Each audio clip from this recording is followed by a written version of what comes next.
Teachtact Education Policy Research.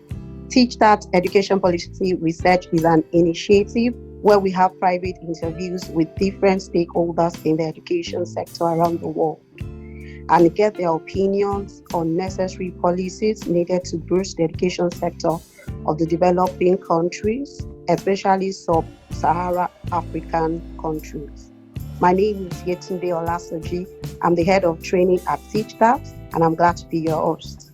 Joining me today is Mr. Aaron Wise, a principal of principals, and one whose philosophy is based on the adage that says, a person's aptitude determines his or her attitude. Thank you so much for joining me today. It's a huge honor to have you, sir. Thank you. It's wonderful to be able to join you today. Thank you. Thank you again. So I'm just going to quickly read your profile, if you don't mind. All right, thank you. Aaron Wise. Aaron is an international school principal who has led schools to see great success in Australia, Hong Kong, and Beijing.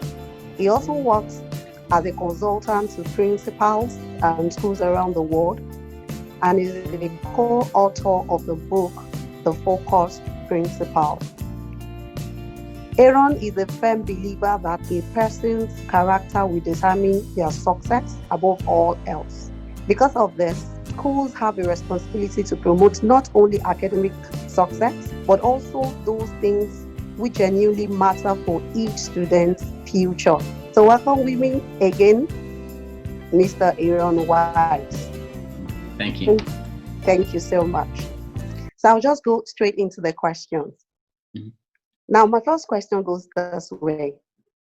What do you say have been your personal goals and intended contributions so far that have had an impact in the education sector in your immediate environment and also the world at large? Okay. I think, the big purpose that I've had in schooling is to reframe what schooling is about. And that comes out very much in the book that I've been writing and the profile that you just read. Character has to be the key thing that schools work on and that they grow and develop in their students. I see that there's a lot of people who are very well educated worldwide. And not all of those people are going to be successful. In fact, only a fraction of them are really going to achieve success, both in terms of career advancement, but also in terms of their happiness with life and their ability to contribute to the world, to the community. So for me, the biggest contribution I hope I've had to education is being able to help schools that I've been at emphasize character development, which does go hand in hand with academic development. Some people, I guess, are fearful that if they focus on character development, then academic standards are going to drop. But in my experience, the opposite is actually true. When a school focuses on character development, the academic standards of the students improve, as well as their ability to really do great things with all that they're learning. Thank you so much, Mr. Aaron. Okay, then to the next question. In light of COVID-19, what do you think national education policies, especially for developing countries, should focus on? I think that policies should really develop on allowing teachers to develop relationships with students and empower teachers.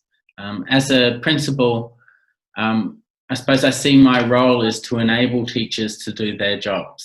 And that's what I see national policy should be doing, is focusing on what does a country, what does a state, what does a government need to give to teachers so that they can do their jobs well. Now, the government should be providing stability, not changing curriculums every year, not changing the way that schools operate every year, but providing that stability. They also need to provide funding or ways for schools to get funding, whether it's funding schools directly themselves or enabling opportunities for schools to benefit from private investment, but in a way that private investment comes into a school and doesn't remove the vision and mission of the school. I think we've all seen a lot of privately owned schools which just turn into money-making machines. And I think one thing that the government really has a responsibility to do is to encourage private investment, but do it in a way that student learning is enhanced rather than suffering, because the government has an important role in recognising teachers and building the reputation and building their standing in the community. Now, education has to be seen as important, and it has to be pushed by the government as being important. Not something that's optional, not something that's okay, not something that's really good once everything else is happening. But I think during COVID-19, governments need to say education of our children is a priority. What do we need to do in order for that to happen? And how do we show the value of education through our response to this virus? So I see the governments do have a big role to play. I think that they do need to provide stability. They do need to enhance the status of teachers within the community, and they do need to put frameworks in place for schools to be successful. Well, thank you so much. I'll just reiterate some of the points you made. Government should provide stability, public-private partnership. Very interesting. Thank you so much for your contribution. You're welcome. Okay, my next question. What do you think? Now, this is more like building on the one you just answered, the question you just answered. What do you think is the single fundamental policy that should be in place in developing nations to set the course of a thriving education system? I think it needs to be recognised as important and fundamental to everything that a country is going to achieve.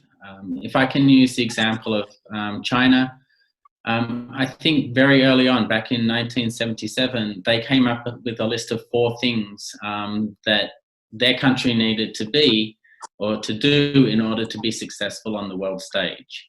Now, they were coming out of their Great Leap Forward, which saw famines and saw a lot of, I suppose, a great step backwards, really, for the country. And they saw, okay, if we're going to be successful, then we need to have industry, we need to have agriculture, we need to enhance science. But they also said that all of these things rely on us having well-educated people in the community. Now, I think countries need to see that as the way that they need to move forward, that a country cannot move forward on the world stage or even in the local stage without well-educated people. And that education, again, has to be in terms of focusing towards jobs, but also focused towards building the moral character of the nation too. Not in terms of propaganda, as we've seen in some countries, but in terms of enabling people to fulfill what they see as their mission in life. So I see that's what governments need to do. They need to recognise that education is fundamental to everything else that they're trying to achieve, and that it isn't short term. As I said, China did this back in 1977, and they're still realising the goals of what they put in place. But one thing they've done right is that they haven't kept changing their goals. They've kept education as being fundamental to their success all of that time, progress, and how they've seen growth in a lot of different areas. Wow, thank you so much. In fact, this to lead us to my next question, you actually the role of government and why they should provide stability. So my next question goes this way. The government cannot change the education sector of any nation alone. Now, the question is in 2 parts. How can they co-opt private organizations, community leaders, and religious leaders to help drive the change, and what policy can government put in place to put leaders at all levels committed to improve the sector? I think that's a great question. Coming from Australia, we see that religious organisations in particular have a very strong presence within the education industry. There's a lot of religious schools in Australia, and they are supported by the government. Now, the way that schools work in Australia is that if you set up an independent school, give around about 70% of the money that it would give to one of its own public schools to the church to establish that school. Now, our government in Australia sees that that's beneficial for the Australian people because they're saving money on educating the children. And they see that the churches and these organisations are very passionate about what they're doing and are dedicated to providing excellent education to the students. Now, of course, you need to have regulatory frameworks in place so that these schools are teaching to a high standard and that they're not going off track and teaching, I suppose, ideologies and teaching propaganda, but it seems to work very, very well. Now, that's historic within Australia. In Australia, the first church was also the first school, and that's sort of maintained itself throughout Australia's history of schooling, is that churches are deeply involved in what schools are doing. So I think the government can set up ways to encourage non-profit organisations and people who see that they want to be involved in education to be able to be successful and to bring them in and use their passion, use their fervour to really see great things happen and to take the pressure off of the public education system. So I would encourage, I guess, all governments in Africa to have a look at that. There are great resources there. There's passionate people. There's people who see it as their mission in life to make other people's lives better. So work out ways to allow them to do that. Oh, very well. Thank you so much. All right. I just hope that the government representative wants maybe very soon will get to listen to this so that it will be able to give in. Thank you so much for having us on this episode. So till we'll meet in our next episode. Thank you so much, everyone. Bye-bye. Bye-bye. Thank you. Bye-bye.